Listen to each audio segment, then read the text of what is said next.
how can dialogues restore the commonalities and common bonds that I think exist between us? And second is, are we actually that divided, or is it that we just completely misunderstand each other?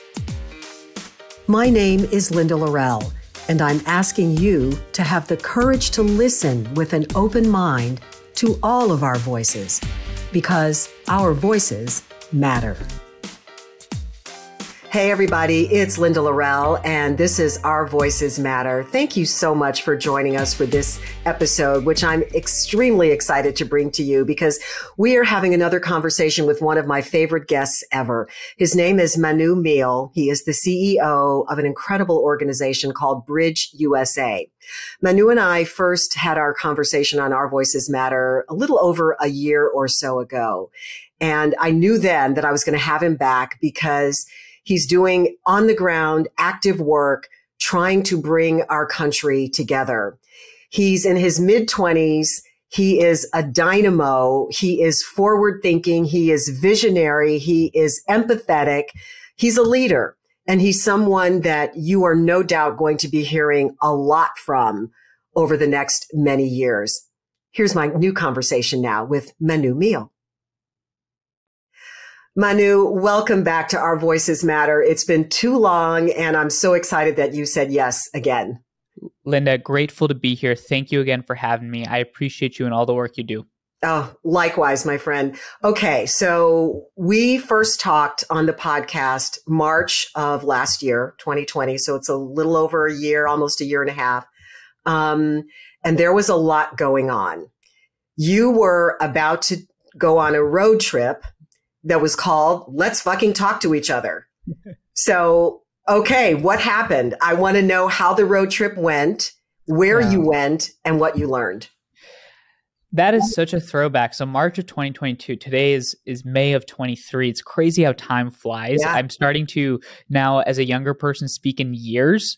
When I used to hear my parents talk about last year or 2 years from now, and I'm like, wow, now I'm talking years time frames. So, that road trip was fascinating. Let's effing talk to each other.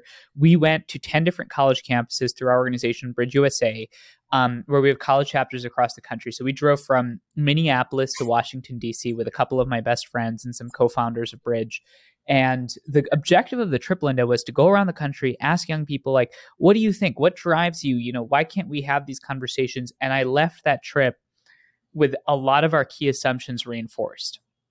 There are two key assumptions that I just want to bring to your audience again, bring to you from what I learned from that trip. One is I think we completely overestimate how divided we are, and we completely underestimate the power of a simple dialogue and a conversation. And two is I think we completely misunderstand each other. I don't even think this is about division. I think it's about misunderstanding. We use different language. We are from different lifestyles. And so I want to explore two of those assumptions further in our work. How can dialogues restore the commonalities and common bonds that I think exist between us? And second is, are we actually that divided, or is it that we just completely misunderstand each other? Wow. So we overestimate how divided we are. Do you think that's because of the media? What do you think is the driving factor there? I think there's one primary factor, and that is that we have let the media and we've let social media paint the perception of everybody. There's two things to think about here. One is Twitter is not a real space. Twitter is not a real space. There are approximately, I think, 35 million users on Twitter. There's 330 million people in the country. That's 10% of the population. We're letting 10% of the population dictate 100% of the population's perception. And out of that 10%, Linda, what's the other crazy statistic I learned recently? Only 10% of users generate 80% of the content on Twitter. So 10% of 35 million are driving our conversation. Yeah. So that's the first thing. And the second, just quick thing on sort of this misunderstanding question is I think very rarely these days we actually have in-person conversations with people that are different than us. There are fewer and fewer places where we actually interact. And because we don't face that difference in person, we let the media environment shape our assumptions of whoever those people are. Yeah, that's so interesting. So, and what you just said about the 10% who actually drive 80% of the conversation, that extrapolates to the broader society as well. I mean, you could take that same statistic and it's like the extremes on either end are really driving the conversation, but it's everybody else in the middle are the vast majority. And, but our voices are not as loud and as consistent as the extremes. And how do we change that dynamic is the question, right? I wish, that I'm too honest to admit that I have the full answer to that question, but it's actually the reason why we're launching a new show, which is called The Hopeful Majority. And the reason why we're calling it The Hopeful Majority, Linda, is because I think there is not a silent majority of people, not an exhausted majority of people. They might be silent, they might be exhausted, but I think there's a majority of people that are craving hope, craving optimism. And importantly, I think most of us in the country want a world in which we're open-minded instead of being closed-minded. I think most of us want a world in which we're not living in a zero-sum environment. I think most of us want a world in which we're not willing to sacrifice everything for our specific agenda. And yet, again, to your point, I think there's the loudest voices in society dominating the conversation. And I think step one is for people like you and I to grab a microphone and get out there. I think the hopeful majority needs to be heard. I'm thrilled to hear that you're launching this new podcast. And I love the title, hearing it for the first time. I think you just shared that it's launching on May 29th. Is that right? May 29th. Yeah. And can you tell us a little bit more about what people can expect? Well, first, I want to say that I was inspired by our conversation last year. Hearing and seeing you, I think over the last 4 years, you shared right before we started hit record, that you've been podcasting and putting content out. I think seeing, mentors and leaders getting out there and raising their voices, this stuff doesn't come naturally to me. I'm just not somebody that lives on social media. I know that it doesn't also come naturally to you, I think, but it's important for us to start showing people how to have these productive dialogues and conversations. So I think you do that really well. I think the goal of the show is simple, and that is to try and answer the question, how do we inculcate hope at a time where a lot of us feel hopeless? And importantly, how do we empower that hopeful majority to be heard? Because I think right now, every incentive in society points towards division. If you want to sell something, you want to sell it really well, you speak to an echo chamber and you rile them up. If you want to run for politics, for office, you want to win a race, you speak to that echo chamber, rile them up. If you want the most amount of followers, you say the craziest stuff in the most timely manner, you get all the followers. And so I think we've got to start flipping the incentives. And that starts with everyday people like you and I actually rewarding people that want to listen, want our temperament to prevail. There's been a lot of growth in the bridging space since we last had our conversation on the podcast. There are a lot of organizations out there. There's a lot of talk. We're both on the board of Convergence, based in DC, which is one of the leaders in this space as well. What are you seeing as the CEO of BridgeUSA? How old is the organization now? Remind me. It's now, believe it or not, 6 years old, and we've been working on it for years full time. Oh my goodness. Okay. So, tell me a little bit about the work that Bridge is doing and how it has evolved just in the last year. What are you doing differently? What are you learning? Just talk to us about the evolution of the organization and the impact that you're making. Yeah, you mentioned the amazing organization Convergence, whose boards we sit on. The objective of Bridge, I think similar to an organization like Convergence, is how do we help people solve real world problems through constructive dialogues and conversations. We founded BridgeUSA for, again, those of us that are new to the podcast or haven't heard our conversation before. In 2017, my freshman year, as you know, I had no interest in politics. I was a pre-med student. We were a freshman at UC Berkeley when the speaker by the name of Milo Yiannopoulos came to campus. And Milo, basically, that appearance led to some of the largest protests in Berkeley's history since the 60s. And I remember the next day, me and some random people, some of my best friends got together, and we just created a space for students to just heal, just to listen, to create a space where we can hold each other's existence and acknowledge each other's pain.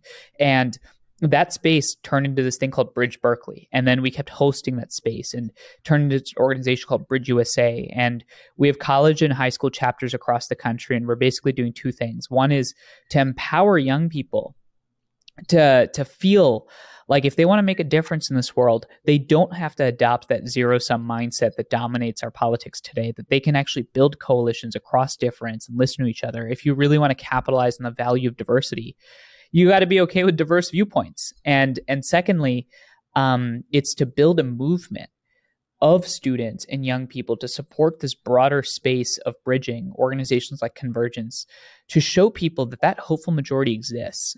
Just really quickly from that road trip, I remember the amount of times, and I know you see this all the time because you talk to some amazing folks, you're just talking to people and they're like, well, you know, I want to live in a world where we listen to each other, have these conversations. And oh, by the way, I must be the only one that thinks that. And that is, again, what we're trying to chip away against. Mm-hmm, mm-hmm. So how many schools are you at now? How many chapters do you have? Because I know you guys are growing and you're also doing a lot of international work as well. Yeah, we're currently on 70 chapters. We've started a high school program actually led by an amazing young person named Emily Green on our team about, I think, 3 months after our last conversation, which is very exciting. But we currently have 70 total chapters. This past semester, we just had our recent numbers and we engaged approximately 3,500 students. Now, to us, that's really exciting. But again, to your point, it's a drop in the bucket. I think what we need to be doing at scale is giving people the air cover, the social credibility to be out there and say, actually, when I see that loud, crazy person on the news on any side of the political spectrum, that person does not represent everybody. In fact, I think they're speaking to an echo chamber. So how do I break across those lines of difference? Yeah. So what's next for Bridge? I mean, I know you're obviously getting into wanting to expand into even more schools, but you're also doing a lot of work in terms of partnerships. So talk a little bit about how you're partnering with other organizations or just some of the innovative things that I know you guys are involved in. Yeah. Our operational objective is to get to 250 college and high school chapters by 2026. Now, actually 2025. I forget that we're still in 2023 and everybody's already talking about 2024. Yeah. So 2025, we're trying to get to 250 college chapters in high schools. If you're listening to this right now and you know young people, or you are a young person, or you are on a campus or a high school and you want to build a space for people to listen and hear each other, you let us know at bridgeusa.org. The reason for that 250 number, Linda, is because in 2026, the United States is going to be 250 years old. We're going to be hitting our 250th anniversary. Now, the reason I'm going there is because for some time when like somebody told me like, hey, we're going to be 250 years old, I was like, wow, that's a long time. And then I did some Googling and I saw, actually, that's not a very long time in the context of history and empires. You know, just for context, the Roman Empire lasts for 1,800 years. The Chinese Empire lasts for 1,400 years. Athenian democracy lasts for 400 years. I think we have to remember that we're just getting started. We are agents, not participants of this experiment. And so our hope is that for young people to understand and realize that you still own this thing, that this thing that is American democracy will not exist or thrive unless you get involved, and importantly, get involved in productive, constructive ways that allow us to hear and listen to each other and be tolerant of each other. You are a very optimistic person. You wrote a piece several years ago about why you believe so strongly in democracy still. I know you still do, but I want you to tell me how your thinking about that has evolved. What are your thoughts about where we are as a democracy and where we should be? So, you know that I try to be as honest as I can be. And I think actually since the last time we spoke, I am substantially more optimistic. Really? Substantially more optimistic, actually. Why? And it's not just because like I beat this like optimism drum, you know, everywhere I go. Honestly, I think what I've learned over the past couple of years, Linda, the short time that I've existed, is that I think people that claim to be perpetually optimistic or hopeful are just lying. I mean, the amount of times that I've woken up and been like, oh man, it's over. I totally hear and relate to that feeling. But in the grand scheme of things, I'm substantially more optimistic. And here's why. First, I think countries, democracies, societies, they go through cycles of tumult and discord and conflict. I think we live in 30-second time frames and we forget to live in 250-year time frames. This is the long game. You know, when you live in the moment, which is important, it's important to live in the moment. But when you live in the moment of the news cycle and we don't live in the moment of context and perspective, we forget that there's a lot of time left. And importantly, not only is there a lot of time left, but you are still the agent of what happens here. You are still the agent of what happens here. And my story is just one small example of many examples. I had no background, context, connections, political families, nothing. I was a random kid with a couple of awesome friends that got involved, and we built an organization that is now trying to change the culture of our politics. The second reason why I'm hopeful is because I try to live just like you, as much in the real world as possible and as little in the digital world as possible. And I don't mean that from the sense of like disengage from social media. I mean that from the sense of, again, Twitter is not a real space. Real life is. If you live in the lives of your loud content creators and you don't live in the lives of your neighbors and your family members and those that are closest to you, then we forget what brings us together. And the final thing that brings me a lot of hope, especially at this moment, is the amount of times I've heard people say, I am sick and tired of how divided we are. Give me a way out. From every side of the political spectrum, from every race, ethnicity, background, demographic identity, name it. And so I think the question is not whether or not there's demand for a better world. It's a question of whether or not we're ready to meet the moment. That's it. Yeah. Yeah. And you're feeling as though we're inching closer to being ready to meet that moment, because we can't continue like this. I mean, I just don't see how we can. I think it's not only that we're ready to meet the moment, but I think folks are actually starting to meet the moment. And let's talk about the hard facts of our democracy. I think the two biggest arguments that are often used right now to make this claim that things are going downhill is, one is, 2024, we're likely to see another slogfest of an election, another crazy time. People are exhausted. Nobody wants to see that rematch. People want an aspirational vision. We're living and going backwards. And yet, I actually think that precisely because so many people are sick and tired of it is why it'll change. When I started this work in 2017, people used to say, Manu, you're just building an organization that gets people to talk to each other. Come on, man, do something more complex or interesting, or do something that is actually substantive or responding to our democracy. And the amount of times they say, oh, well, talking to each other helps with this or it creates that institutional change. And now, Linda, people are like, you're building an organization that helps people talk to each other. Count me in. Hallelujah. Hallelujah. And the second thing is resources. I'm speaking to leaders now all the time, political leaders, celebrities, influencers, you name it. And people are like, you know what? It's too much. It's too much. The exhaustion is pushing people to finally put aside their ideological agenda just for there to be societal stability so that we can still have the table to disagree on. Moments arriving.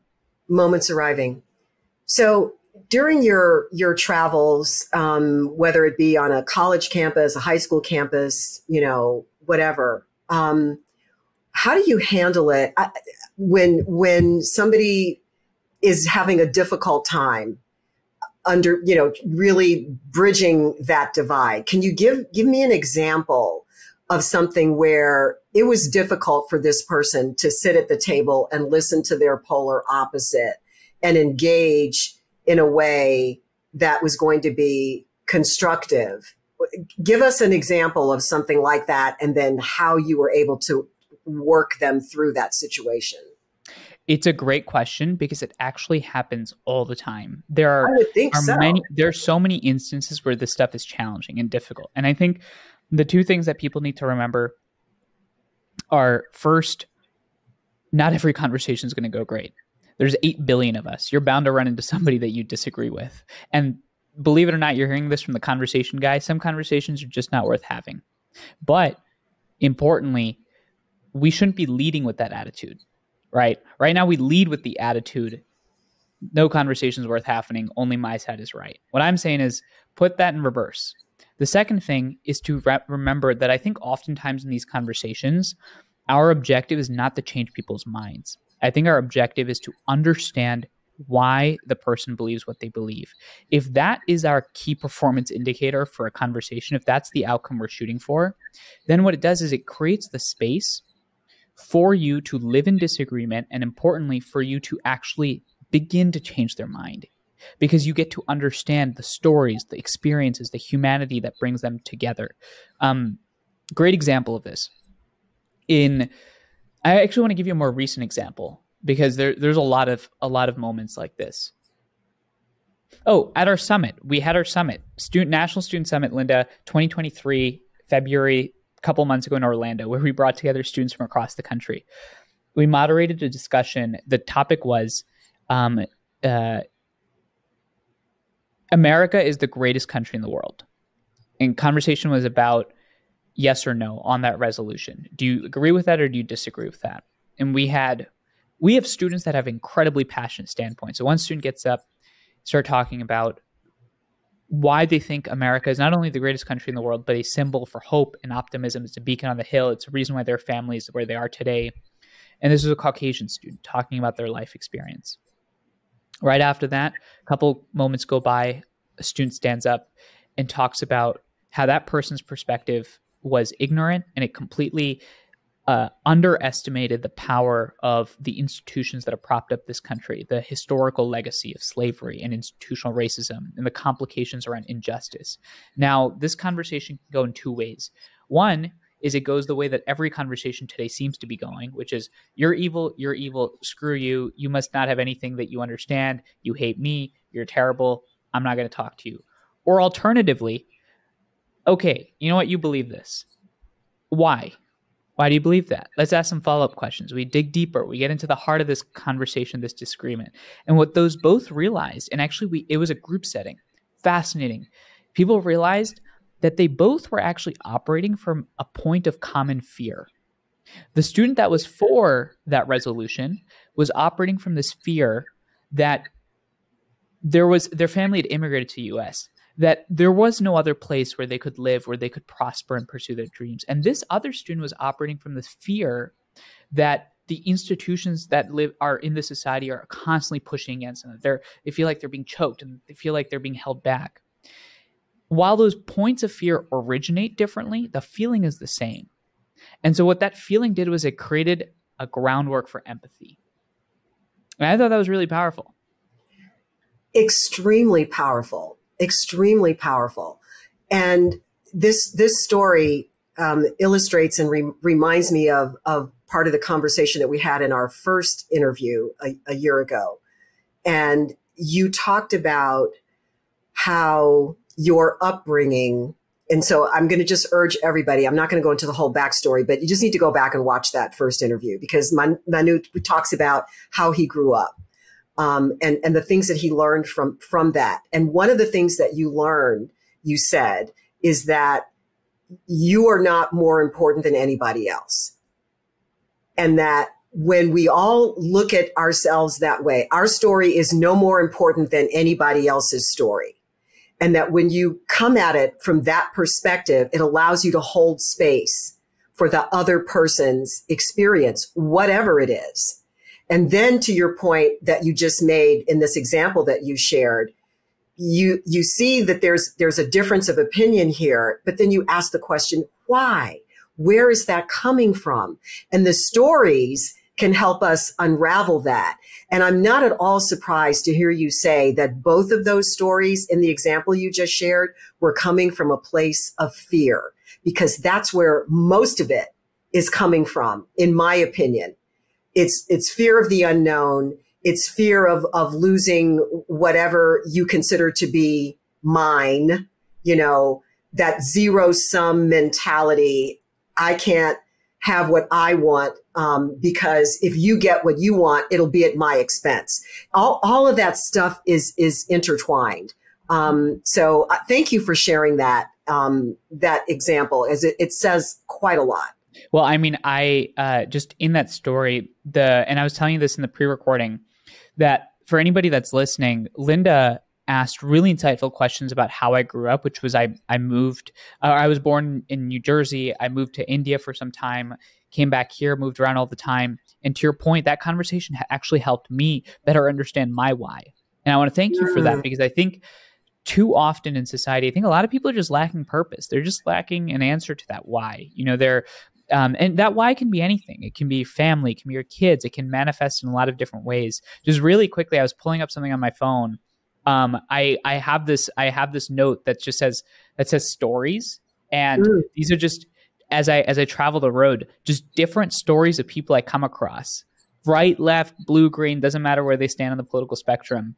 And man, there's so many stories of just, and that's it. Like people used to ask me, how do you help people find hope? Honestly, hearing someone and listening to someone, like, that's all right, but that only lasts for like 20 minutes. I mean, let's face it, when we get inspired, it's like caffeine. It goes away really quickly. Inspiration's quick, but when you constantly try to pursue those interactions in person, you go and talk to your doorman, or you go and talk to the local grocery shop person, you go and ask somebody like how their day is going. It's human nature. I don't know. I don't feel like this stuff is that complex. No, it's not. But, what you said earlier, just about the in-person interactions, and we all, are living on our phones now and on our devices. And every time I see somebody walking down the street like this with their head down in their phone, and they're just completely oblivious. I mean, walking into traffic, walking into walls, not even seeing people because they're so engrossed in the device that's in their hand. And it's like, you're missing the rest of the world. And we've got to figure out how to, I understand the power and the good part of technology, but it has really hampered our ability to interact as humans. And what you and Bridge are doing, and so many in this space, are trying to help us reconnect as humans in real life. I think it's a really interesting point, because I think oftentimes when people hear that, they think, well, Linda and Manu probably just don't want people to be on their phones all the time, or they must hate social media, or they must hate tech, and I don't think it's that simple. I think it's not a question of whether or not technology is good or bad. It's a question of whether or not we're just using it as another tool in our life, right? It's just another tool. And importantly, I think the hope for me, Linda, is that a lot of people in my generation, Gen Z, folks like my brother, my sister, people that are younger than us, I think we are advantaged by the fact that we were just born, with technology being so dominant. And so for us, because we're native to that world, I think it allows us to actually use it as a tool to be better. I almost sometimes feel bad for some of the older generations. It's like some of those generations, it's like you got hit by meteors, like disruptive meteors that. What is this? Middle 30s, middle 40s, just suddenly world turns upside down. Yeah. That's tough to deal with. Yeah. Yeah. Well, the world is constantly changing. That's just the way it is. And like you said, I think in our other interview, it's about adapting. You have to learn how to adapt, and you have to, be willing to understand that you are not the most important person in this situation, that we all have validation, and everyone's story is equally important. I think we had said in that podcast, is like, we both, at the same time, said, get over yourself. Exactly. Get over yourself. Get over yourself. I'll actually tell you a more serious story on this point of just getting over ourselves. One of the ways that I think you inculcate hope at this moment is by getting perspective, and getting perspective by traveling to other places. I think for me, oftentimes I get perspective by talking to older folks, people that are in their 80s, in their 90s, and understanding what life means to them. But interestingly enough, over the last 2 years, I've started this new thing and started on Memorial Day of 2 years ago, where I visited the local cemetery, the cemetery for veterans. And I remember I was walking past these headstones in very somber mood, and walk past one person's headstone, the next person's headstone. And I was like, the one commonality that all of us share is being born and passing away. And like many of these people before us, and like many of the people after us, we inherit this earth and then we leave this earth. And that could either cause a very deep existential crisis, or it can actually be incredibly liberating. And for me, it's liberating because it helps me feel, oddly enough, Linda, productively insignificant. Productively insignificant in the sense of, like, you know, Manu, all your successes, all your failures, all your tribulations, yes, they matter in the moment. The grand scheme of things, life is life. And so again, it's not like you're letting go of your convictions. It's not like I'm surrendering, but it just helps you contextualize. I think context, perspective, and you're a journalist. I think you know this better than I do. Matters. Context is everything. It really is. It truly is. And once again, you take my breath away, my friend. You are just, again, such a bright light and such an inspiration. And as someone of the older generations, I have to say that you particularly as an individual, but your generation in general gives me so much hope, because the work that you're doing is important. It's insightful. It's forward thinking. It's necessary. And you are not the only one doing this work. There are a lot of young people your age that are doing incredible things out there to make our world a better place. And I thank you for that. So from my generation to yours, props, big props. And Linda, from my generation to yours, thank you. There's just the thing I would say on this point is something I tell a lot of folks my age. You know, there's a lot of people doing great work, but I think if we can be